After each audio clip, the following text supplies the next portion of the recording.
Welcome back to Anxious Faith. I'm James Burke. Anxiety, though it's in our name, isn't the only big mental health issue. We started looking more broadly at mental health issues through Jemima's episode on OCD, and we're looking further again this episode. Now, this episode we're going to chat with Maddy. Maddy, who you hear if you listen to the podcast in the ad break. Maddy, who's the editor and content writer for anxiousfaith.org. And Maddy, who's been interviewed with her husband, Matt, back in episode 6. But this week, she's sharing a new part of her story that she's never opened up about before.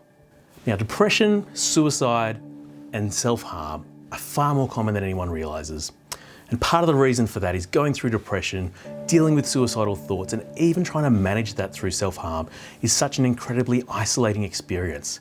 And those going through it often feel like they can't speak out due to being a burden or that people won't understand. And that was such a big part of Maddy's story. Compounding this is the feeling that sometimes we see someone's depression as a sign that they're far from God, that they've drifted away and we need to pray for them to come back. But Maddy shares her story beautifully of how even during those darkest periods in her life, that was when her faith was the strongest. Now, a heads up, this episode does talk about depression, suicide ideation, and self-harm, so please be mindful of that when you continue to watch. And just quickly before we get started, some news. We're going to take a break for a few weeks so that we can work on some future episodes. But we're still going to be releasing new content on the blog and on socials, and you'll be the first to know when we're back. And when we do come back, we'll have that interview with the psychologist we mentioned last episode. All right, let's hear Maddy's story. Welcome back to Anxious Faith. I'm James Burke, and we're joined today by Maddy. Maddy, who, if you've been watching some of our stuff on socials or been listening or watching to previous episodes, you'll know that Maddy is actually part of the Anxious Faith team here. Maddy is our website writer and editor and does a lot of work to help produce this podcast and make it happen.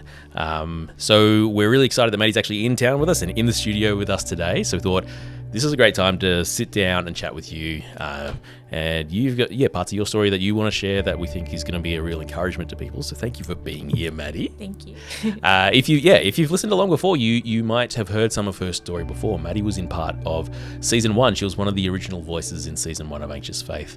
And then a few episodes ago, we actually did an interview with Maddy and her husband, Matt, where we kind of talked about some of those dynamics of anxiety as a couple and things like that, especially both before and then after you guys got married. So if you want to hear more of her story, you can go back and check out that episode. But yeah, today, Maddy, we're going to chat about something a little bit different, something that you haven't shared in those episodes before, about a different part of your mental health journey and story.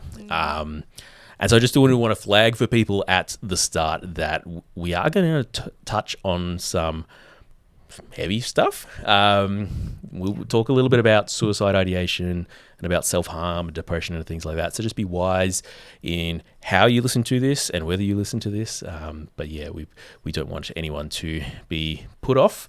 But I think ultimately your story, Maddy, is something that does bring a lot of hope, and hopefully will bring hope to people that do listen. So yeah, thanks for being with us. Mm-hmm. Why don't you take it away? Like you've talked about your anxiety before, and what you've never talked about is your depression. So we'd love to hear about that.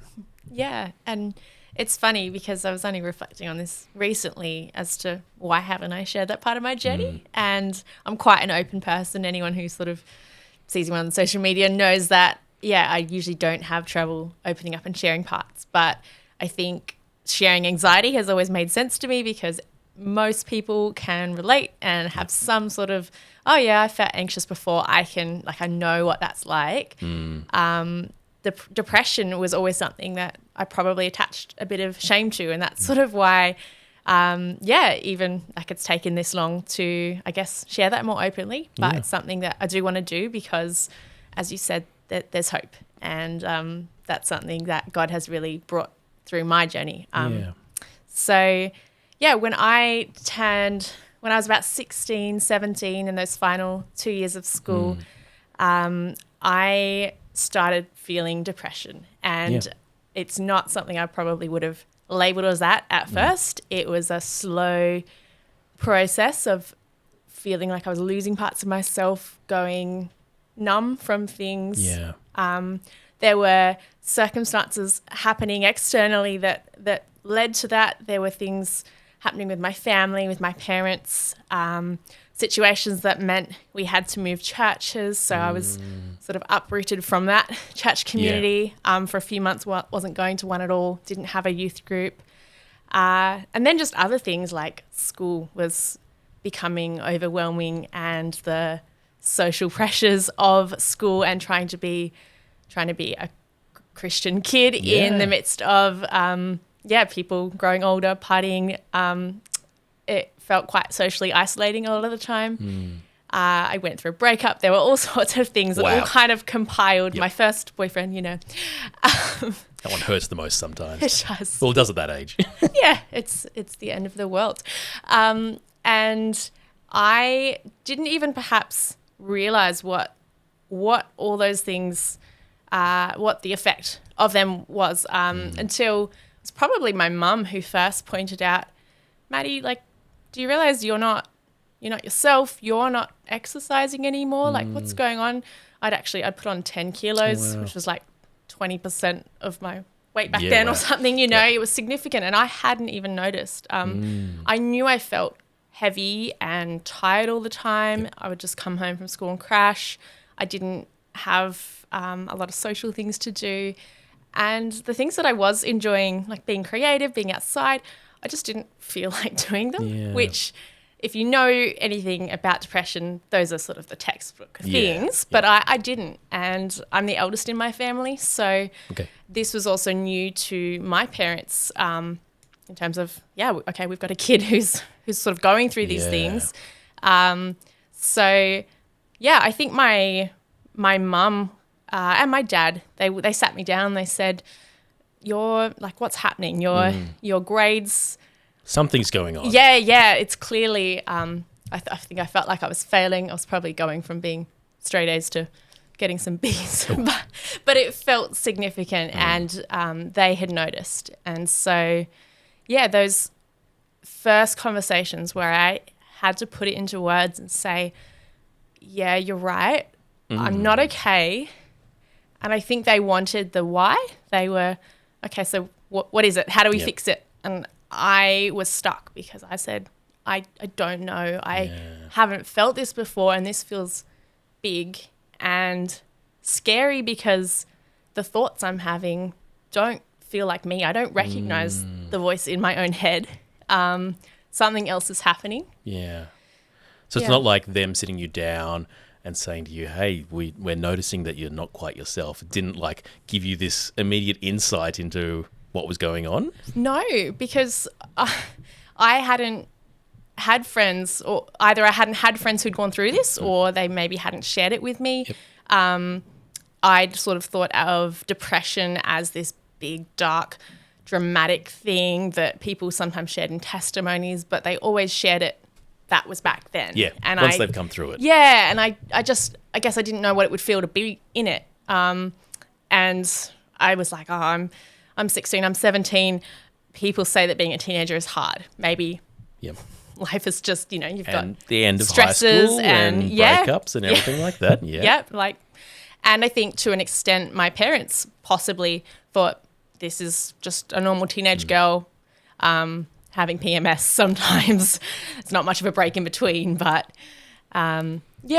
So one of the things, I guess, that made it, step up into that, okay, something needs to be done. I'm not safe with myself, was starting to have those thoughts of life is too much. I feel like a burden to people and I can't see a way out.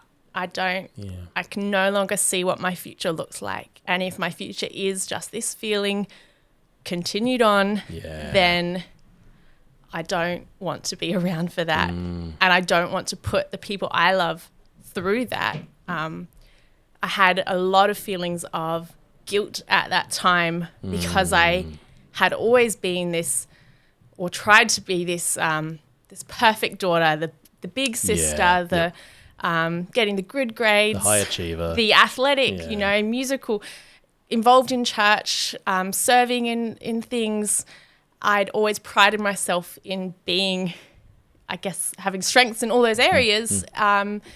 And suddenly I couldn't keep up that facade, and I felt I'm a disappointment to my parents. How like they have nothing to be proud of me for. My little sisters are watching their big sister disconnect, not have time for them. My teachers, who, you know, I'd always felt like they'd taken a bit of pride in seeing me, like helping me do well. And then I just stopped caring, and I felt like I was letting them down. I just, in every area, I wasn't there for my friends. So that's when those thoughts start to come in of, it wasn't so much about me just escaping. It was, this would be better for everyone else because I'm not who they need me to be, and that's not fair on them. Maybe life would be better if I wasn't here. Which is huge to get to that point, and incredibly scary as well. Like when you realise that these are the thoughts I'm having, and like you said, you didn't recognise your own voice in your head, but these are the kind of thoughts that are going through your head. I want to just go back just a step or two. So when your parents sat you down and said, hey, we think something's wrong, and they were kind of hoping that there would be a why that they could fix, did that spark any change? Did you guys try to find some help for you, or was it just we don't know what's going on and we'll just do our best and keep going? Yeah, I think they took a bit of a multifaceted approach, and I'm not quite sure of the timeline of at what point the different thoughts came, but I know that from those early conversations where I had said, I don't know, there's nothing I can think of. Like, there are other things happening, but I feel like other people would be able to cope with them better. Like, so there's something else. My parents took me to see a psychologist. Okay. I believe I went to a GP first. And that was when my mum took me, and she said, look, you're going to have to be really honest with them. You're going to have to tell them. They will ask, have you had these thoughts? And they did, and that was one of the hardest things to do, was sitting there with my mum in the room, having to admit, yes, I have thought about ending my life just in order to get onto that mental health care plan and go see the psychologist. But in amongst all of that, I was very good at hiding it when I needed to. I was still going to church every Sunday, putting on the smile. I was still, going to school, and I wasn't failing. And I could tell my psychologist all the right things because I knew logically. And that's where it felt really isolating, because it felt like I can't even trust myself to communicate properly I am a danger to myself, but nobody knows that. It's one of those things where you just kept up the facade because you're like, well, if I don't even know how to understand what's going on in my own head, how is anyone else going to understand if I try to say what's going on? Yeah. And I think there's that. I probably had a bit of a fear of people won't take me seriously because I'm a 17-year-old girl at this point. Maybe I'm just being dramatic for attention. I didn't think that, but I worried that people would see it that way. Yeah. Did you find that the psychologist was a help initially, or did it kind of continue? I've seen a psychologist for most of my life for different things, and so that wasn't a new experience to me. I have found psychologists amazingly helpful in a lot of ways throughout my life, but in this particular scenario, no. And I think that was a big part of it because I knew the answers. I knew what to say.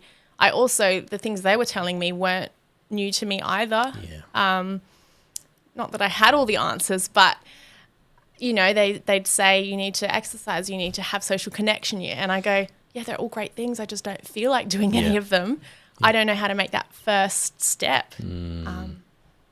So part of those thoughts leading me darker and darker. I'd journal a lot to God, and I'd started sort of trying to document what I was feeling, because I kept having this thought in the back of my head, well, if I do end up doing it and I'm not here anymore, I would want them to be able to read back and have it make sense, kind of. I'd want to put into words that I'm not okay, and this is why I might make that choice. And So I never went as far as writing the letter, but it was very much a conscious, okay, my journal entries are going to become, I was thinking, who's going to be reading this when I'm gone? Yep.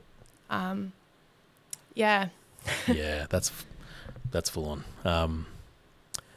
That's an incredibly, like, so much of it just reiterates how isolating that space is, when you don't know how to explain what's going on in yourself, when you can't tell anyone for whatever reason, kind of thing, that feels like there's literally no one that will understand or go, especially because when you go, well, people will look from the outside and see that, well, I've got this good life and all these things and part of this family and you know, all those kind of things, that why should you be...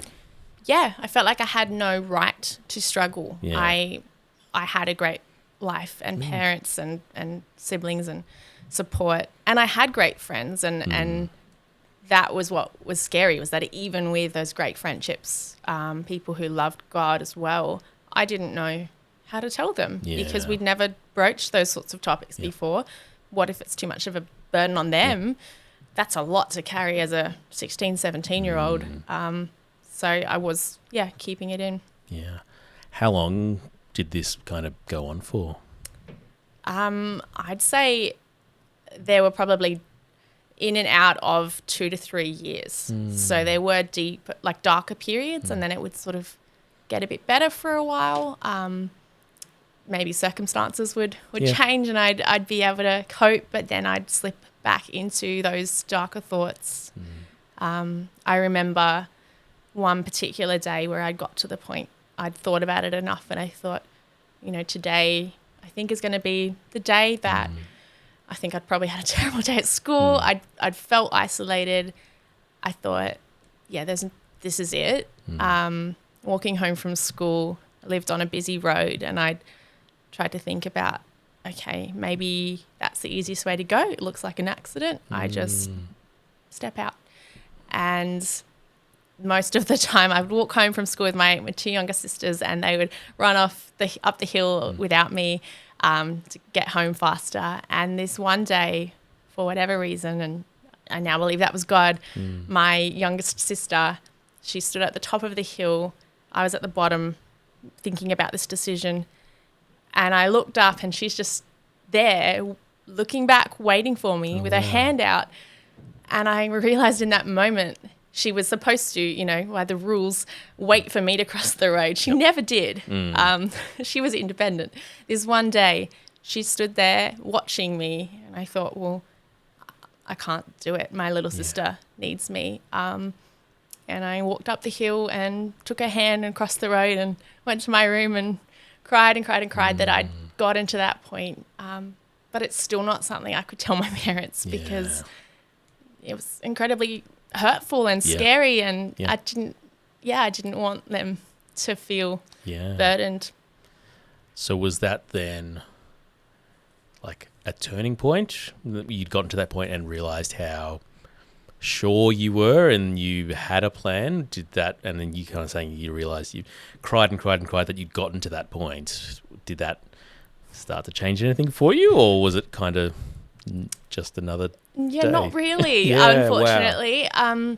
I think it showed me that maybe I didn't have the guts to carry through, which in some ways was harder to think about because then my escape route was gone. As well. Okay. Well, if I'm not going to be able to end this, what are some other coping mechanisms? I remember one day I was feeling overwhelmed and I just had so many emotions inside that there weren't words to write them down. I'd never felt that like full of feelings that I needed to express them physically. And that's when I'd first thought about the idea of hurting myself because I thought, oh, that kind of, like, it seemed logical. Like, it's a physical way of demonstrating everything inside. And it wasn't meant to be I want people to see this. It was just all I could think about in that moment. So, I started hurting myself. And it felt okay at the time. It felt like something I could control. Yeah. And I think I'd heard that, in maybe other people's stories or movies, you know, that Yeah, classic yeah. like over dramatic teenage girl doing the thing, and I felt a bit silly in that way, but I got it, and I got why. Yeah. I don't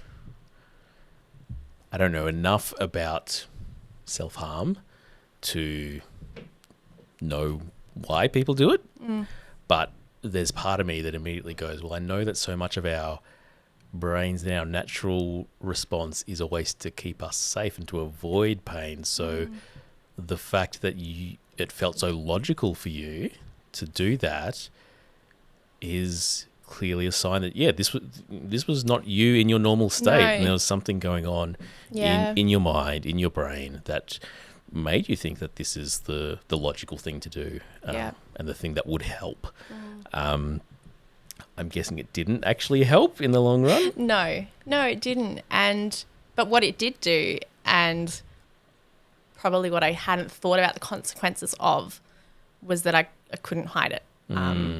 And maybe to some level I hadn't wanted to. I hadn't exactly was on my hand. It wasn't. Yeah, okay. Can't hide that.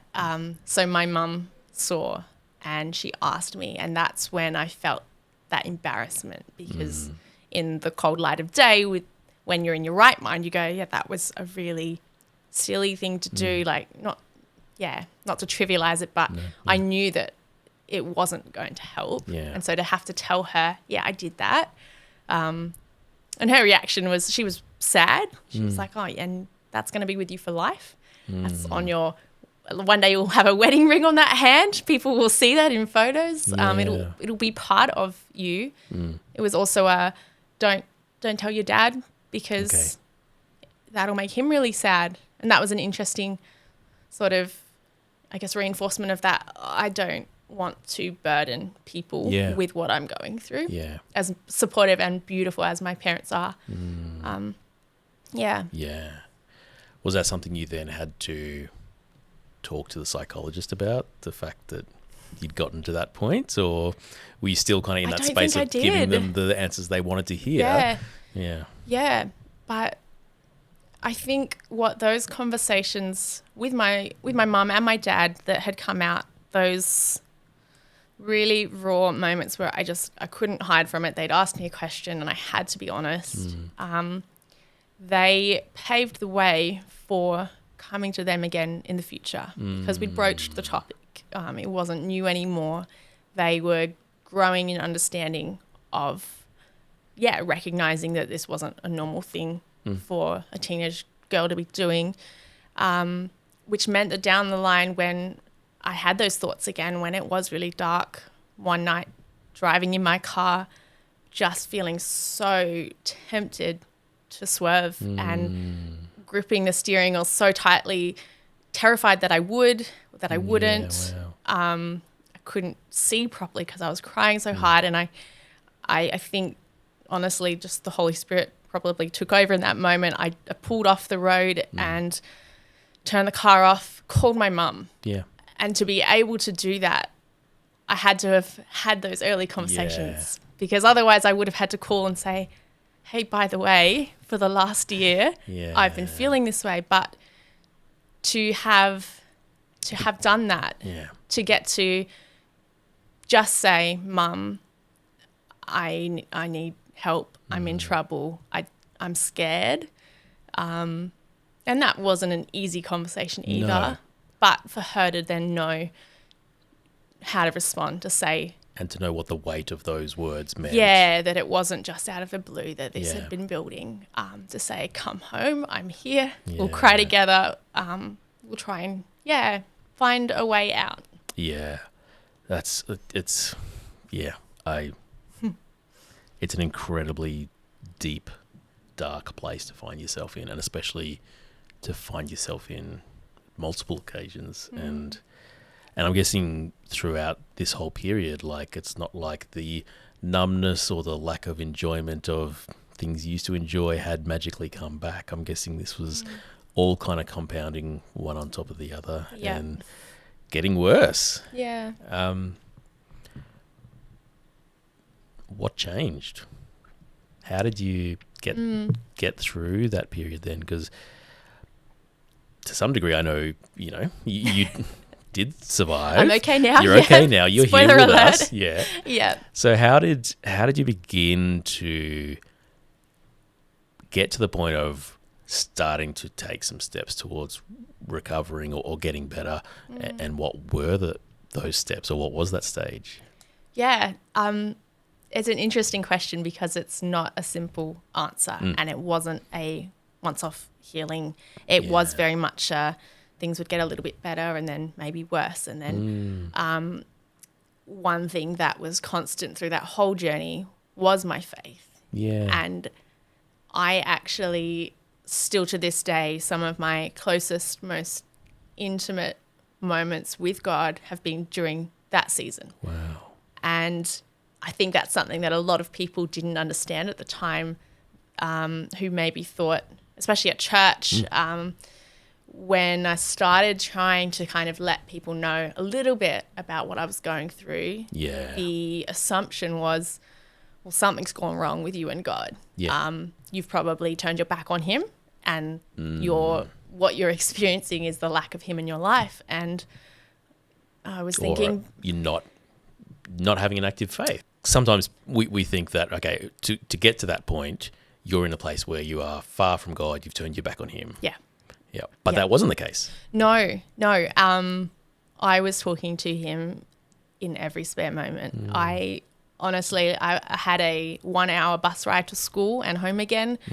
I was just talking to God and just trying to, I guess, figure it out. But also when I was exhausted from all the thinking. Yeah. And when I didn't have the words, it was coming back to, God, I know you're here, and that's got to be enough. And you are the only one in the whole world who truly understands what I'm thinking in this moment.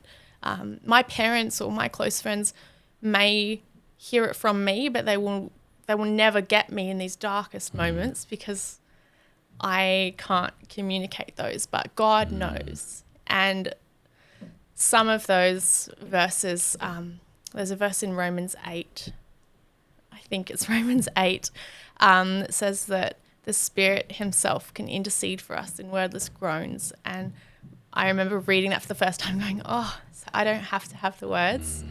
And it was in some ways this weird coinciding, beautiful, developing reliance on God, because up until that point, my life had been pretty picture perfect. I hadn't gone through a lot. I'd been anxious, but really I was so privileged and blessed, had so much support around me until this point where that was all stripped away. Who I had thought I was with my achievements or with what I could offer people, I didn't have anymore. So it was letting God speak to me. Who do you say I am? When I'm not the overachiever and I'm not this and I'm not the perfect daughter and I'm not a great big sister. And so being in church environments in that season was challenging because there weren't many people who got it. I didn't hear it being talked about, or if I did, it was a neat little tied off testimony of someone who'd struggled 10 years ago. And I wanted what are we doing for people in it now? I'd get a lot of people offering to pray for me, and, beautiful, well-intentioned, and prayer is powerful, but praying so much for the healing, this miraculous moment where maybe it would just be lifted in this. And I thought maybe that'll happen, maybe at altar calls or camps or when the worship is just right and the Holy Spirit's moving. And I would get swept up in that and forget that the Holy Spirit was already with me. I didn't need someone to pray him over me. And that if my healing didn't happen in a moment, if it was just a journey of walking that out with God, if it took a while, he was still working. It wasn't less of a, it wasn't that my lack of trust in him. His healing's not conditional. No. Which is one of the beautiful things. And even if the healing doesn't come this side of heaven, that's still not conditional either, because that's an unconditional gift he's given to us. Yeah. It's really interesting, like if people had this assumption that this was happening to you because of you were in some place of disconnect from God or having turned your back on him. Did you find that then they would be praying for you to return to God and praying for you to come back to have the prodigal son moment of realization that I just need to turn back to God and things will be better? Yeah. Sometimes it was praying that I'd feel his presence. And I was thinking, I do. Yeah. That's all I feel. I'm pretty numb to everything, but I know he's here. Did that just kind of further compound this whole isolation? No one understands what's going on. Yeah, because it felt like the message was your depression is sinful. It's separating you from God, which it wasn't. And nobody else was talking about it. I didn't have anybody else who said, I know what depression is like. It was, and I felt like I couldn't share my story because it wasn't finished. And I was sort of waiting for, maybe when I'm through this, I'll have a testimony. Yeah. And I didn't see that God was already working in that time as well. The waiting on him didn't mean that everything else had to pause. And I can see now, looking back, developing that closeness with him. I don't believe that the depression, that he caused it or anything, but I think that as I was trusting in him, he could shape it and use it. Yeah. I think that's an incredible story or experience that you were closest to him during that, because it flips on the head so many expectations that I think we have culturally, especially Christian culturally as well, that you can be in the depths of that kind of depression. And like you said, all you did feel was God's presence. You were numb to everything else, but you were there. He was there in that space, and you were able to see that, okay, he is still slowly working, even if it is not in a miraculous, I'm better now, which is like, it blew my mind the first time I heard it. You're in this place where people are praying for you, things aren't getting any better. You're seeing a psychologist, but you're kind of just giving them the answers they want to hear so that you can kind of stave off too much intervention, that kind of thing. Was there a concern that if you shared the reality of what was going on with you, that would change the way people who were trying to support you would actually interact with you? It was. I also didn't understand how the system worked. I think I was probably afraid, what if I say too much? And I don't know, do they still have mental institutions? Like what? I didn't know what support there would be beyond just talking to a psychologist. And at the same time, it wasn't like I was always intentionally hiding what was happening. It very much felt like these two people in my brain, and one was me and one was depression. And so when I was, often the depression would kind of, obviously it was always there, but those thoughts would come out at night, for example. And then in the morning, it would almost be like a dream, like, did I really think that? That was very irrational of me. And so then every time I was getting ready to present to the outside world and go see the psychologist, it genuinely was like, asking me right now in this moment if I'm okay. I'm fine. I'm fine. Like I'm not finding a lot of joy right now, but I'm not a danger because. And if I really wasn't fine, I wouldn't have made it to the appointment. I was almost maybe tricking myself into that. So. But some of the things that did help on a practical note. And my parents were great at, I guess, giving me the grace that recognizing, things are hard for you right now, getting out of the house, exercising, that's challenging, but lovingly, we're not just going to let you hold yourself away in your room, because that's not healthy. And at the time, it didn't feel great being told, you've put on all this weight. Like clearly there are some other sort of environmental factors you could be doing. But my dad actually got me into this new hobby. He was really into paddle ski kayaking. Oh, yeah. I might be saying that wrong. Sorry, Dad. But he did that because it was a way to keep me accountable, to keep me showing up to something. And he would, he got me the gear and would strap the skis to the roof, and we'd drive down to the lake, often in silence. And it was something I'd committed to.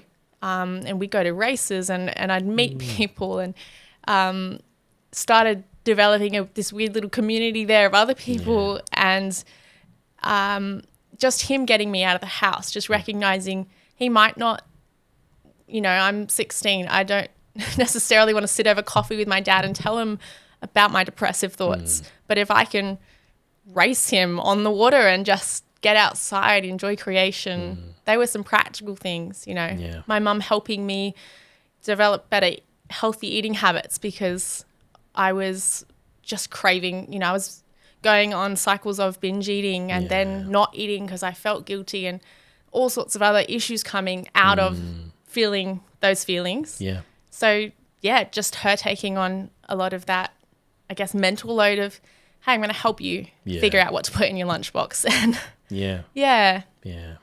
So did those kind of things start to kind of bring about some change in your headspace? Yeah. Yep. I think it was a whole team effort. Yeah. It was the psychologist. It was my talks with God. It was the exercise and the food. It was starting to tell my friends, hey, I'm sorry that I haven't been there for you. I don't think I'm okay. And voicing that so that they could then tell me, that's all right. Like, we're not sitting around talking about what a bad friend you are just because you're not the happy, bubbly Maddy that we first befriended. We can still be your friends in this. And I think, over time, months and months of just consistently, even when I didn't feel like it, showing up to friends' things, getting outside, doing those things that your GP says we all should be doing, they do work. And it's a holistic approach. It's not, I think sometimes we try and over-spiritualize healing from mental health issues. And for me, it was, God is healing me through all these other great supports and things he's provided. Yeah. And even through the way he's designed my body to respond when I start looking after my body. Yeah. It's like we do say God bless this food to our bodies before we eat McDonald's. Like, that's silly. But God designed us for better. For yeah. Still love Maccas. Who doesn't? So then we get to, if these things are starting to make a bit of a shift and make a bit of a change in your headspace, and like you say, it's a team effort, it's a holistic thing that it wasn't one magic thing that fixed your depression. Yeah. But what was the road out of that space then looking like? How long did it take? And are you completely free from that now? Is it something that still comes back at times? Yeah, it in those really intense dark periods, it was probably over about 2 years. That sort of year 11, year 12, just finishing up school, so much happening. But putting those things in place was sort of that journey out of there. In terms of the self-harm, that was interesting because it was like a temptation. It was something that even when I started to feel better, I still got those thoughts I'd like to, because something about it had felt good in this confused way. And I actually needed my mum to keep me accountable. She said, I'm going to ask you just at random times every now and then. And I had to give her permission to do that and to be honest with her. But she would say, have you felt like doing that? Have you done it again? And I did slip up sometimes and self-harm and I still wear those scars, and that's something that I will probably always have, and not something I thought about at the time. Yeah. But the longer I went without doing it, the more that when I've had those temptations to go back to that place, and I said, hey, God, help, like right now, I just need you. You know, the Bible says that he will never give you more than you can bear. Like he'd never tempt you more than you can handle. And it's weird to talk about it like a temptation, but it sort of was. And so the longer I could go without it, the easier it got to just leave that behind. And it's been years now, and I don't feel tempted in that way anymore. Okay. Yeah. But I do have seasons, even just last year, where I feel that depression slipping back on. It's a very physical feeling. It's in my thoughts. Everything sort of slows down, numbs. You don't feel like getting out of the house, seeing people. Yep. But now through those earlier experiences, I know how to help. Yeah. I know that now I need to tell my husband. I need to have some friends that I call or see. I need to still be just going on walks if I can't run or So I have been on antidepressants in the past. I'm not currently, but it's very much been a whatever will help me in that season, whatever I need. I believe God's given us everything we need to use as tools to, It is just one more piece of the puzzle of approaching different ways to try and fix this. Yeah. And I see a counsellor and a psychologist regularly as those sort of almost like a health checkup because I don't ever want to assume that I'm past that, it's in my past, and be naive in thinking it'll never hit again, because depression is sometimes genetic, or it's it might come up in the future. So putting those things in place now when I'm feeling good and having people to talk to. So now that you've kind of learned a bit better how to deal with it when you start to feel it, does it give you a bit more insight into what would have helped you when you were kind of in those really dark spaces? Yeah, I think honestly the biggest thing for me back then was just how isolating it was, and that no one seemed to get it from that personal level. And so now it helps me, especially in the work I get to do, which is such a privilege. I know other people who struggle. I know their stories. I know what helped them. I know I'm not alone in it. It's not this big foreign scary thing. And I think if I had had someone back then to sit down and say, hey, you look like, you've got some of these sort of symptoms that I can see. I'm wondering, do you think you might be depressed? And if so, can I share with you? I get it. And there's no tick box to fix it, but I get it. Yeah.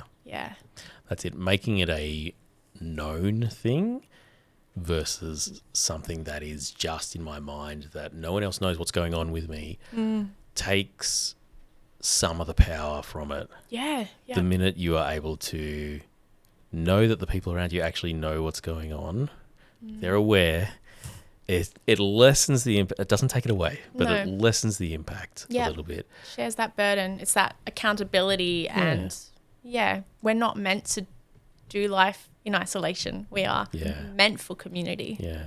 You told me before we started recording about someone who's still your best friend now and how that kind of relationship really helped you. Can you tell us about the different approach she had that kind of made things a bit easier? I think so. My best friend, I might not share her name. She had such a gentle, compassionate presence that was never trying to tell me how I should feel or get better. She was just probably the best listener I know, and could just sit in those spaces with me, could do things with me that we both liked. We'd sit there and paint or watch a cool movie together, or just be a friend. It's not necessarily that we ever talked about this is depression and things, but it's like she got it and she didn't expect more from me than I could give. She was good at making me feel like I was a valued friend, even when I didn't text back for a week. You know, having that grace to, even now, our relationship, I value so much because there's that understanding and forgiveness, but just patience that we both go through things and we're there for each other, but it's not always going to look like what a friendship, what we think it might look like. It's works for us. Yeah. What I'm hearing is that, I think we're sometimes so ready when someone shares with us to, okay, I've got to try and help fix this. But she wasn't. She was just, I'm going to be here with you in this. Yeah. Which seems to have made all the difference. Someone's not just at you the whole time. Well, have you tried this? Have you done this? Let's go and do this. We're going to do these things to fix you. Yeah. But taking some of that isolation, that loneliness out of it by just being, I get it. I'm going to be there with you. Yep.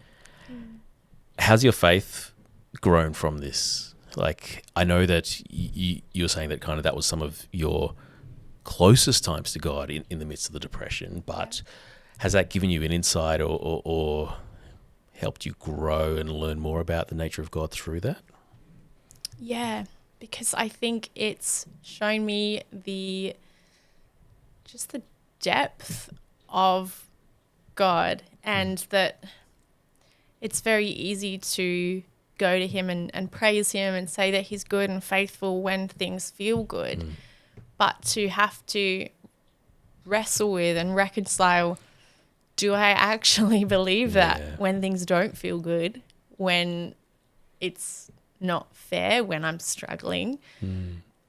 So to have felt God in those moments just so gently pursuing me still, and not expecting more of me than I could give, it has meant that now I just feel his presence very tangibly throughout my life, but also I'm aware that I can never offer enough to earn the gift of salvation, which is such a obvious, like, duh. And when you've grown up as a Christian, as I had, it loses its impact, because you always hear that. You're like, oh, it's the gift of grace. It's not by works.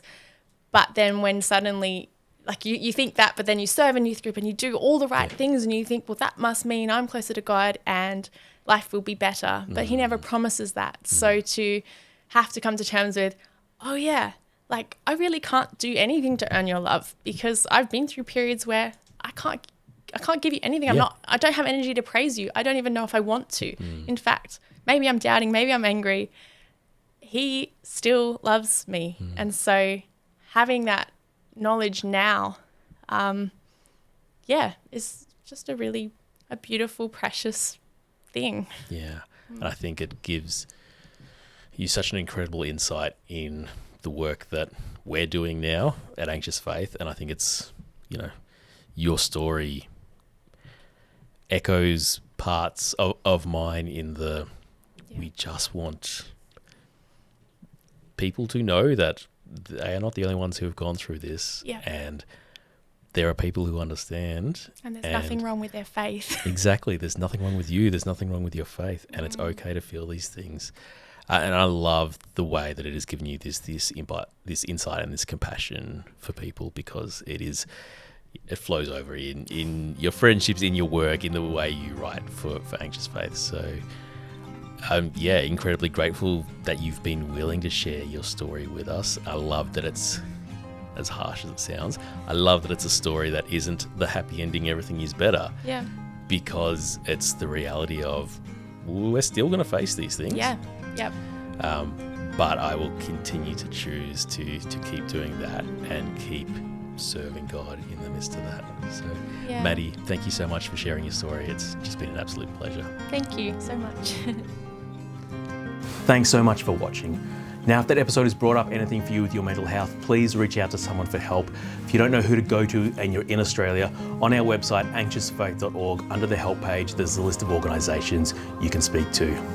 But now, thank you for watching. Thanks for being part of our community. Please like, subscribe, share these videos with other people, and we'll see you back after our break.